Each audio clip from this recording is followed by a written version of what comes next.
नवीन वर्षाचं स्वागत आणि या ठिकाणी किल्ले विजयदुर्गवर जर आपण पाहिलं तर किल्ले विजयदुर्गच्या अगदी पायथ्याशी या ठिकाणी भव्य अशी रॅली काढण्यात आलेली आहे आणि महाराजांची जी मूर्ती आहे त्याची जी पालखी आहे ते पालखी या ठिकाणी नेण्यात येत आहे आणि जर आपण पाहिलं तर या ठिकाणी मोठ्या संख्येने महिला देखील सहभागी झालेल्या आहेत। त्याचप्रमाणे ढोल ताशांच्या गजरात ही जी पालखी आहे ती चाललेली आहे। त्याचप्रमाणे विविध वेशभूषा आणि या ठिकाणी काही छोटे मंडळी चाललेले आहेत। आपल्यासोबत याच पालखीमध्ये सहभागी झालेले प्रमोद जटर आहेत। साहेब काय सांगाल, कशा पद्धतीचं आयोजन करण्यात आलेलं आहे?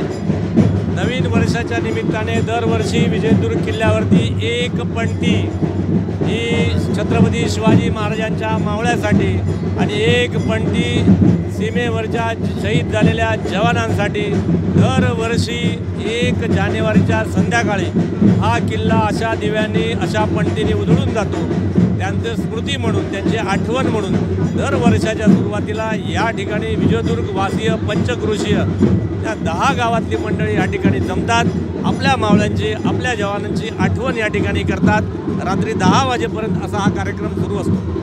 निश्चितच 1 जानेवारीचं औचित्य आणि एक शहीद जवानांसाठी एक पंथी, तसंच गड किल्ले राखण्यासाठी ज्या मावळे हुतात्मे झाले, शहीद झाले त्यांच्यासाठी एक पंथी असा हा कार्यक्रम असणार आहे। सुमारे 50 मशाली तर 50,000 पंथ्या या किल्ल्यावर उजळणार आहे, ते पाहणं औत्सुक्याचं ठरणार आहे। व्हिडिओ जर्नलिस्ट अनिकेत ओलमसह विशाल रेवडेकर, न्यूज 18 लोकमत, सिंधुदुर्ग।